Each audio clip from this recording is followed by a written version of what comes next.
لیے دعوت دے رہا ہوں عزیزم محمد عیان صلی اللہ علیہ وسلم کو کہ وہ آئے اور تقریر پیش فرمائے۔ الرحمن الرحیم الحمد للہ الذی لم يزل عالما قدیرا حیا قیوما سمیعا بصیرا واشهد ان لا اله الا الله وحده لا شريك له واكبره تكبيرا واشهد ان محمدا عبده ورسوله وصلى الله على سيدنا محمد الذي أرسله إلى الناس كافة وبشيرا ونذيرا وعلى آله وصحبه وسلم تسليما كثيرا كثيرا أما بعد آگاہ اپنی موت سے کوئی بشر نہیں، آگاہ اپنی موت سے کوئی بشر نہیں، سامان 100 برس کا ہے پل بھر کی خبر نہیں۔ محترم بزرگوں اور دوستوں، آخرت کی منزلوں میں سب سے پہلی منزل قبر ہے۔ اگر یہ منزل آسانی سے طے ہو گئی تو بعد کی منزلیں بھی آسان ہوں گی، لیکن اگر قبر کی منزل سخت ہو گئی تو بعد کی منزلیں اور بھی زیادہ سخت ہوں گی۔ حضرت عثمان غنی رضی اللہ عنہ جب کسی قبر کے پاس کھڑے ہوتے تو اس قدر روتے کہ ریشیں مبارک آنسوؤں سے تر ہو جاتی تھی۔ لوگوں نے ان سے کہا کہ آپ کے سامنے جنت اور دوزخ کا ذکر ہوتا ہے، جنت کے ثواب اور جہنم کے عذاب کا تذکرہ ہوتا ہے، مگر آپ اس پر اس قدر نہیں روتے جتنا قبر کو دیکھ کر روتے ہیں۔ حضرت عثمان رضی اللہ عنہ نے فرمایا، ان القبر اول منزل من منازل الاخرہ فإن نجا منه فما بعده ایسر منه وإن لم ينج منه فما بعده اشد منه۔ قبر آخرت کی منزلوں میں سب سے پہلی منزل ہے، اگر اس سے نجات مل گئی تو بعد کی منزل اس سے کہیں زیادہ آسان ہوگی، لیکن اگر اس سے نجات نہ ملی تو بعد کا مرحلہ اس سے کہیں زیادہ سخت ہوگا۔ پھر حضرت عثمان رضی اللہ عنہ نے فرمایا کہ رسول اللہ صلی اللہ علیہ وسلم فرماتے ہیں، ما رأيت منظرا قط الا والقبر افظع منه، میں نے قبر سے زیادہ خوفناک کوئی منظر نہیں دیکھا۔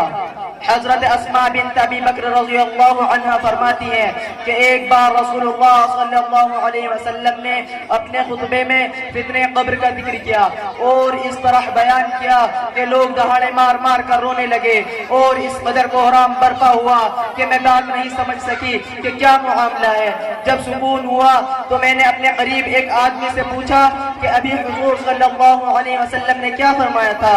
اس نے جواب دیا کہ حضور صلی اللہ علیہ وسلم نے ارشاد فرمایا، قد اوحی الی انکم تفتنون فی القبور قریبا من فتنة الدجال، میری جانب وحی کی گئی ہے کہ تم لوگ فتنہ دجال سے پہلے فتنہ قبر میں مبتلا کیے جاؤ گے۔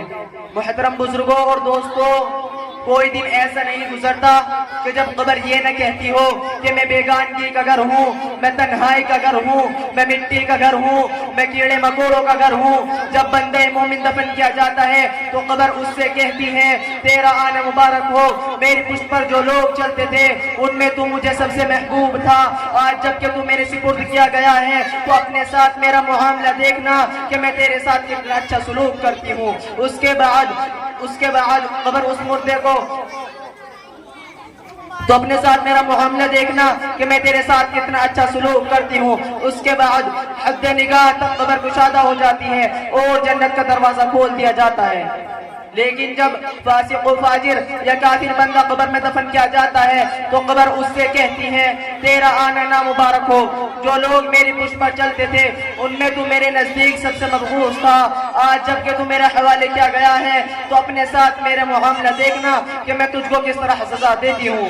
اس کے بعد قبر اس مردے کو اس طرح بھیجتی ہے کہ دائیں طرف کی پسلیاں بائیں طرف کی پسلیوں میں اور بائیں طرف کی پسلیاں دائیں طرف کی پسلیوں میں گھس جاتی ہیں اور اس پر 70 اژدہے مسلط کر دیے جاتے ہیں، جن کا حال یہ ہوتا ہے ان میں سے ایک بھی زمین پر پھونک مارے تو زمین پر قیامت تک کچھ نہ اگے۔ وہ اژدہے اسے مسلسل ڈستے رہتے ہیں اور قیامت تک ڈستے رہیں گے۔ رسول اللہ صلی اللہ علیہ وسلم ارشاد فرماتے ہیں، انما القبر روضۃ من ریاض الجنہ او حفرۃ من حفر النار، قبر جنت کے باغوں میں سے ایک باغ ہے یا دوزخ کے گڑھوں میں سے ایک گڑھا. یعنی نیک بندوں کے لیے قبر جنت کا باغ بن جاتی ہے اور بدکاروں کے لیے دوزخ کا گڑھا. اب یہ انسانوں پر منحصر ہے کہ وہ اپنی قبر کو جنت کا باغ بنانا چاہے یا دوزخ کا گڑھا. قبر بذات خود نہ جنت کا باغ ہے نہ دوزخ کا گڑھا. انسان کا عمل ہی اپنی قبر کو جنت کا باغ یا دوزخ کا گڑھا بناتا ہے. رسول اللہ صلی اللہ علیہ وسلم ارشاد فرماتے ہیں کہ جب مردہ قبر میں دفن کر دیا جاتا ہے تو اس کے پاس دو فرشتے آتے ہیں جن کا رنگ کالا اور آنکھیں نیلی ہوتی ہیں. ان میں سے ایک کو منکر دوسرے کو نکیر کہتے ہیں. وہ مردے سے 3 سوالات کرتے ہیں.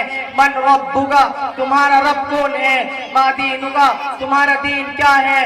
ما كنت تقول في هذا الرجل محمد، تم محمد صلی اللہ علیہ وسلم کے بارے میں کیا عقیدہ رکھتے تھے؟ اگر نیک بندہ ہوتا ہے تو جواب دیتا ہے میرا رب اللہ ہے، میرا دین اسلام ہے، میرے نبی محمد صلی اللہ علیہ وسلم ہے جنہیں اللہ نے حق کے ساتھ مبعوث کیا تھا. لہذا اس کے لیے جنت کا فرش اور جنت کا لباس عطا کیا جاتا ہے اور جنت کا دروازہ کھول دیا جاتا ہے جس سے وہاں کی خوشگوار ہوا اور مہک آتی رہتی ہے. فرشتے اس نیک بندے سے کہتے ہیں سو جا جیسے دلہن سوتی ہے کہ اس کو شوہر کے علاوہ کوئی نہیں جگاتا، اسی طرح تو بھی قیامت تک کے لیے آرام سے سو جا. وہ کہتا ہے جاؤں ذرا میں اپنے گھر والوں کو اپنا حال بتا دوں. فرشتے کہتے ہیں نہیں، اب تم واپس نہیں جا سکتے، یہاں آنے کے بعد واپسی کا قانون نہیں ہے، یہاں آنے کے بعد واپسی کا قانون نہیں ہے، بس تم سو جاؤ.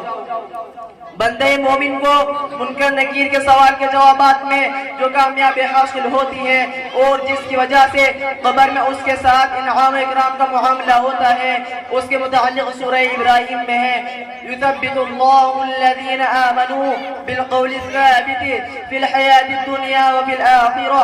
ایمان والوں کو اللہ تعالی اس پکی بات کلمہ طیبہ سے دنیا و آخرت میں مضبوط رکھتا ہے. لیکن فاسق و فاجر اور بدکار شخص ہر سوال کے جواب میں یہی کہتا ہے ہاں لا ادری، ہائے افسوس میں نہیں جانتا. لہذا حکم ہوتا ہے اس کے لیے جہنم کا بستر بچھا دو، جہنم کا لباس پہنا دو اور جہنم کا دروازہ کھول دو. چنانچہ جہنم کا دروازہ کھول دیا جاتا ہے، جہنم کی گرم گرم ہوا آنے لگتی ہے اور ایک بہرا اور اندھا فرشتہ اس پر عذاب دینے کے لیے مسلط کر دیا جاتا ہے جو ایک لوہے کی گرز سے قیامت تک اس کی پٹائی کرتا رہتا ہے. مردہ درد اور تکلیف کے مارے چیختا ہے، اس کے چیخنے کی آواز جنات اور انسان کے علاوہ ساری مخلوق سنتی ہے. پھر حضرت زید بن ثابت رضی اللہ عنہ فرماتے ہیں کہ رسول اللہ صلی اللہ علیہ وسلم قبیلے بنو نجار کے ایک باغ میں تشریف لے جا رہے تھے. اچانک وہ خچر جس پر حضور صلی اللہ علیہ وسلم سوار تھے بہت تیز بھدکا اور اتنی تیز بھدکا کہ ڈر تھا کہیں حضور صلی اللہ علیہ وسلم کو گرا نہ دے. حضور اس جگہ 5-6 قبریں تھی. حضور صلی اللہ علیہ وسلم نے فرمایا ان قبر والوں کو کون پہچانتا ہے؟ ایک شخص نے عرض کیا میں پہچانتا ہوں. حضور صلی اللہ علیہ وسلم نے فرمایا یہ کس حال میں مرے؟ اس نے جواب دیا فی شرک میں. حضور صلی اللہ علیہ وسلم نے فرمایا ان لوگوں کو قبر میں عذاب ہو رہا ہے. اگر مجھے یہ ڈر نہ ہوتا کہ تم لوگ اپنے مردوں کو دفن کرنا چھوڑ دو گے تو میں اللہ سے دعا کرتا کہ تم کو اس قبر کے عذاب کا کچھ حصہ سنا دے جو میں سن رہا ہوں. میرے عزیز بھائیوں، سوچنے کا مقام ہے کہ وہ عمل جو قبر کی کٹھن گھڑی میں ہمارے کام آنے والا ہے اور وہ آل و اولاد اور وہ مال و متاع جو اس مشکل وقت میں ہمارا ساتھ چھوڑ دیں گے، ہم ان کو زیادہ سے زیادہ جمع کرنے کے لیے فکر مند ہیں. میں اسی چند باتوں پر اپنی تقریر کو ختم کرتا ہوں. آخر دعوانا الحمدللہ رب العالمین.